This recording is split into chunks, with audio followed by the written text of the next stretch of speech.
Hey guys, what's up? It's QiYi, and in this video, I'm going to be talking about the new QiYi clock, which just came out. Now, as I'm sure you guys know, I am not a clock solver. I've actually pretty much only solved one once or twice. I looked up a tutorial years ago when I got my Rubik's clock, but I haven't really solved it since then.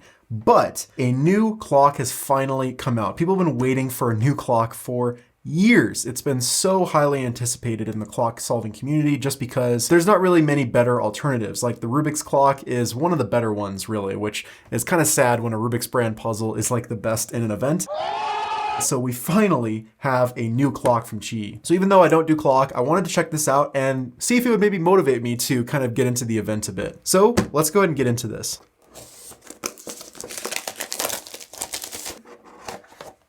Ooh, very nice. Wow, that actually looks pretty great. So you get a nice little stand for it. That's very handy. And then pamphlet and some cards. All right, so here is the puzzle. You can see we have a black side with like white clock faces and then the reverse on the other side. So white with black clock faces. That looks really clean. And then as you can see, the pins also change colors. The pins feel really nice. Are they magnetic?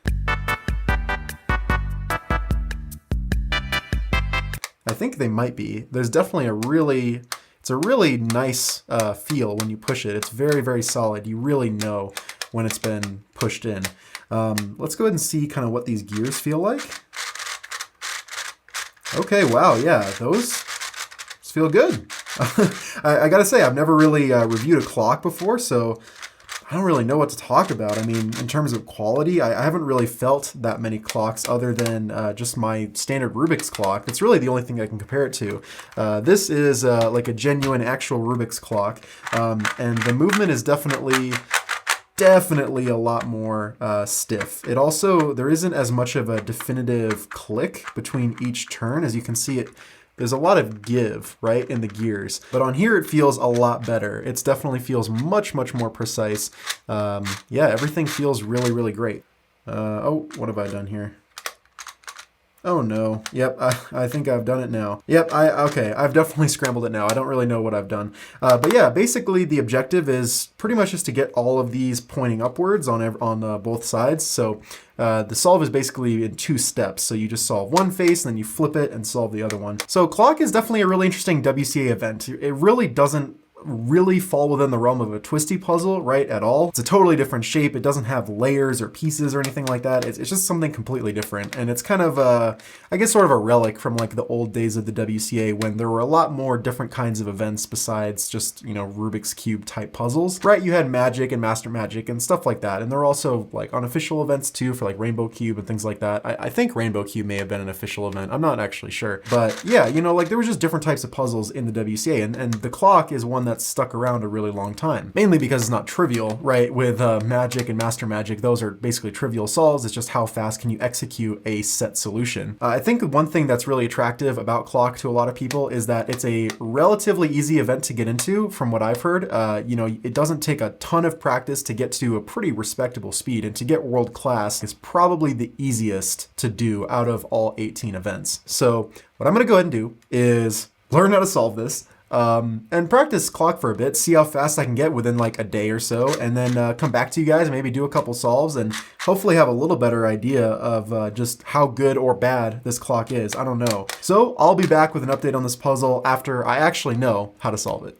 All right, so we are back with the QiYi clock. I've now actually learned how to solve a clock, and I've got to say, this event is actually really fun. The method for it's really, really easy. This really took me like 2 minutes to learn, and after about 50 solves or so of practice, my PB is all the way down to 18 seconds. Not too bad after 50 solves. I'm definitely want to keep practicing more. But yeah, this is a great puzzle. It hasn't given me any problems. It's functioned really, really well. I read into this puzzle a little bit more, and it turns out there's over 200 magnets in this. There's 204 magnets in all of the gears, and then there are 4 magnets, 1 for each pin. This puzzle also can be tensioned, so if you look on this side, you can see these little 4 screws. I totally didn't notice this before, but I guess you can control like how tight or loose the gears feel pretty much. And if you unscrew them completely, you can take it apart and lubricate it yourself. So they've made it very accessible to customize this clock even further, which is great. So to my understanding, in most clocks, there's basically just like a little piece of paper paper on each side that has the design kind of printed on it, but it looks like on this one there's basically just two solid pieces of plastic that are the two different colors. And there's actually a lot of really nice detailing if you get up close on this. So if we look at these faces closely, you can see the designs is actually more of like an inlaid plastic than it is like a printed thing. Also on the very edge here, you can see the Mofang logo embossed into the plastic there. But yeah,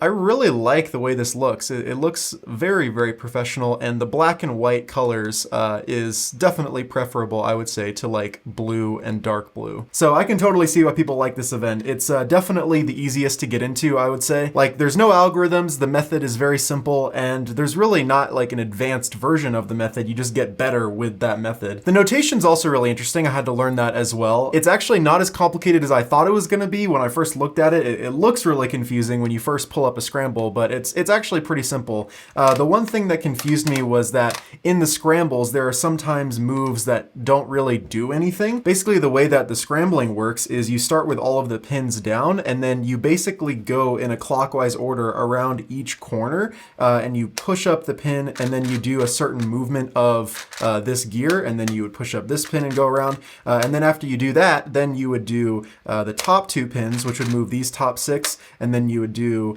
right, and then down, and then left, and then you would go all up, do some kind of movement of the pins, and then flip it over and do the same thing on this side, except on this side, you're only moving pins in groups of two. However, sometimes you'll have a move where you move a pin up, but then you don't rotate the gear at all. And I was really confused as to why that was, but my friend Steve Griggs actually explained it to me on stream yesterday. And the way he explained it was basically that the scrambles always go in that order, and they always have like the same number of moves. However, sometimes in a scramble, you just don't need to turn a certain corner, so instead of just not writing the move, they just write the move with a 0. And it's not really much of a problem to just skip over that, so that's kind of why it's done that way. So yeah, what I think I'm gonna do is like scramble this up and see if I can get like a halfway decent time on camera. We'll see how this goes. There we go, 29. That wasn't too great. I think I want to do one more. Okay, so that is the scramble. So let's try this one more time. All right.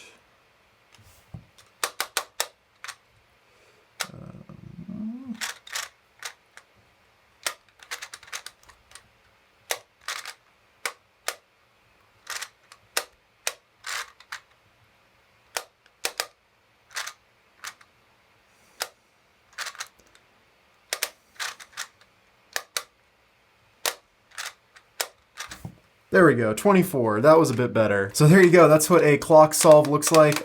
Pretty terrible one, but there you go. Anyways, though, I'm sold on clock as an event. I definitely want to practice it more. Clock has kind of always been like my #1 on like list of events that I would remove from the WCA, but might have to reconsider that now.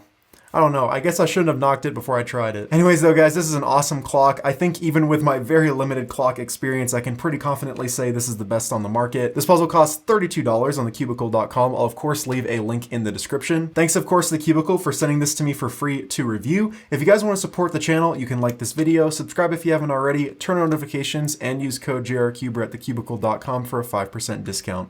Thanks for watching, guys. Bye.